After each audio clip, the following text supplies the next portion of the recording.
Boomer and Millennial Women are rocking an entrepreneurial revolution, making a big difference, big money, and having big-time fun.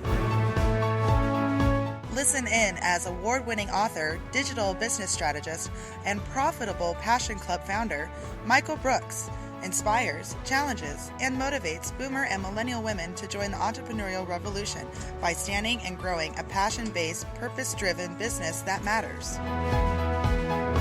Get ready to spark your imagination and entrepreneurial spirit. Now, here's Michael Brooks. Okay, or as Matthew McConaughey would say, all right. Not a good impression, but hey, I gave it a shot. Welcome to our very first broadcast of the Boomer Millennial Women's Entrepreneur Challenge Show. That's a mouthful, I know, so I prefer to call it the BMW Entrepreneur Challenge Show because there's lots of Boomer and Millennial women who've taken the entrepreneur plunge and they're making big money. They can now afford a car like a BMW. So I'm Michael Brooks, and I'm excited to be with you today because let me tell you, Boomer and Millennial women are rocking an entrepreneur revolution out there by starting and growing passion-based, purpose-driven businesses in record numbers. So on today's show, I want to talk about why that is, what a passion-based, purpose-driven business means, and challenge Boomer and Millennial women who are thinking about starting their own businesses or maybe are even on the fence to join the revolution. We're also going to talk about why the timing has never been better to do that, to start a business, and why waiting is just not a smart move. By the way, if you're a man, come on in. The water's fine. And as a guy, while I love working with women entrepreneurs, I don't want the women to have all the fun. And before I forget, thank you to the gracious Katie Seagrew, karaoke DJ extraordinaire in beautiful Boise, Idaho, who recorded the introduction for me. You can find her at Terry's on State Street if you ever happen to be in town. Boise's a great place to visit. Go see Carrie over at Terry's. Also in the introduction, we played a few bars of Katy Perry's Roar, an awesome song to get you pumped and in the right mindset to conquer the day. If you don't already have it on your phone or iPod, you can download it on iTunes. So let's start with some surprising context, and then I want to set the stage for the show and what you can expect in the coming weeks. Boomer women are now the fastest growing group of new entrepreneurs, at least in the United States and Canada. And millennials, well, they've been called the entrepreneur generation with women leading the charge. They're also starting businesses in record numbers. Indeed, a recent survey reported that 67% of millennials wanted to start their own businesses. Now that's an amazing statistic. So without question, a Boomer Millennial women's entrepreneurial revolution or entrepreneur revolution of starting your own business is taking place. I want to dig into what's behind that a bit. And for one, I think it's never been easier to start your own business. The internet's changed the way we do things dramatically. You don't need employees, an office, or a store. You can literally work from anywhere. Plus, you don't need a lot of money anymore to start your business. And we're going to get more into all of those things here in just a bit. Secondly, I think women are leading the charge because, well, they're more receptive to change. And that statement's coming from me, a man. Now, you might not think that boomers and millennials have all that much in common. They're a generation apart, but in the entrepreneurial world, they do.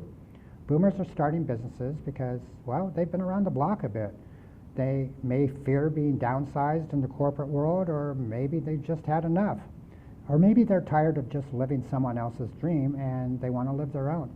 Many have become empty nesters and they're looking for something fun, interesting, and meaningful to do. Now, Boomer women list these four values, with the most important being first as reasons for starting their own business. Job satisfaction is number one, meaning or purpose is second, financial security third, and flexibility or work-life balance and being able to work remotely is fourth. Millennials, on the other hand, don't believe climbing the corporate ladder at all is for them. They kind of distrust big companies, and you know what? Who can blame them? Their whole lives they've seen layoff after layoff, and often companies ripped by scandal. They just can't see spending their lives in a cubicle somewhere, and they want quality time, and they want to do something interesting as well. They want to put their future in their own hands. Now, my millennial Aussie friend Alice calls it the new stability, and she has a point. In today's day and age, career and financial stability is going to be far more likely when you're doing your own thing, love what you do, and you find meaning in your work. You can check out Alice at newstability.com. She's got a lot of interesting stuff for millennials over there. Also, millennials list these four values as reasons for becoming an entrepreneur. Flexibility is number one, work-life balance and being able to work remotely. Job satisfaction is listed as number two, financial security is three, and meaning and purpose as fourth.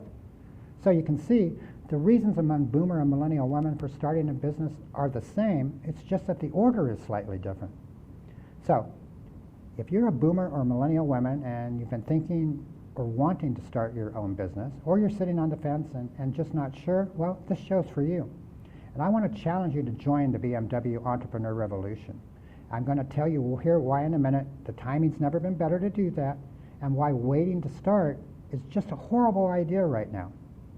By the way, if you're a boomer or millennial woman or guy who's already an entrepreneur, we have you covered too, because I believe you'll find the show inspiring, informative, and useful in your business immediately. So now let me talk a little bit about how we're going to challenge you to start and grow a passion-based, purpose-driven online business that can potentially grow to 6 or 7 figures. We want to deal with both mindset strategies and proven practical marketing strategies, as well as other business building ideas.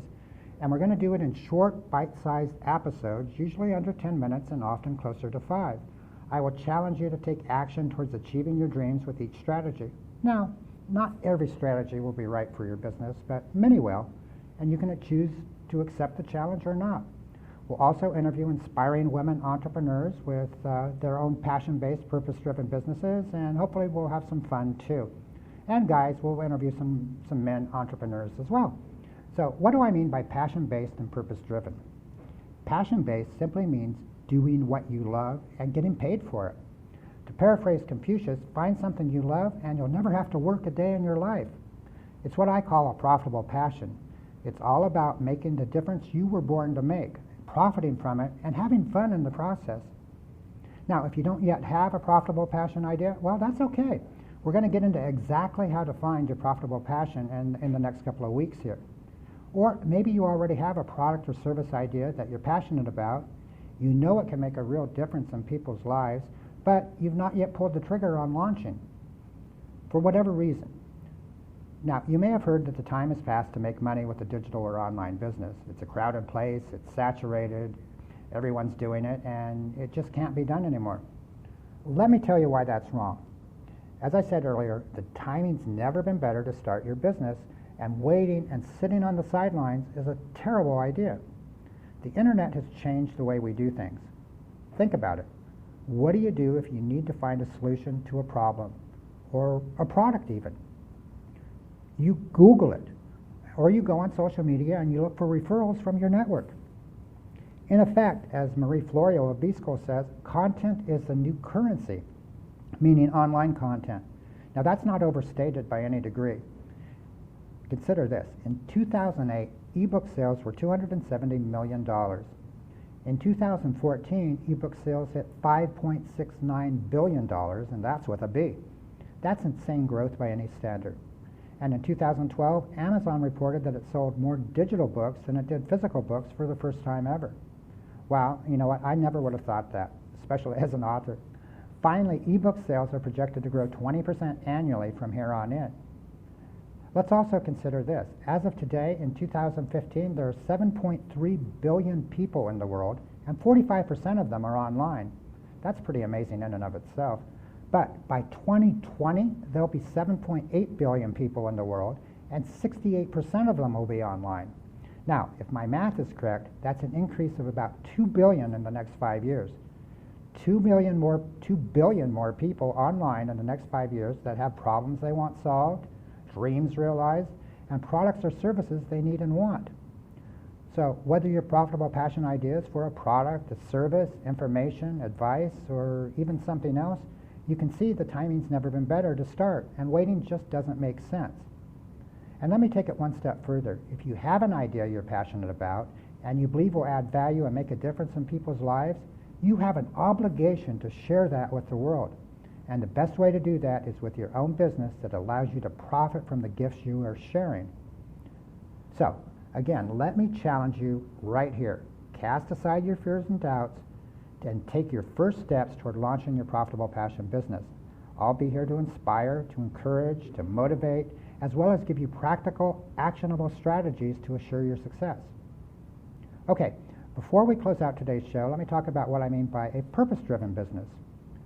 So what gets you hot and bothered in the world? Is there something that tugs at your heart, or what makes you cry?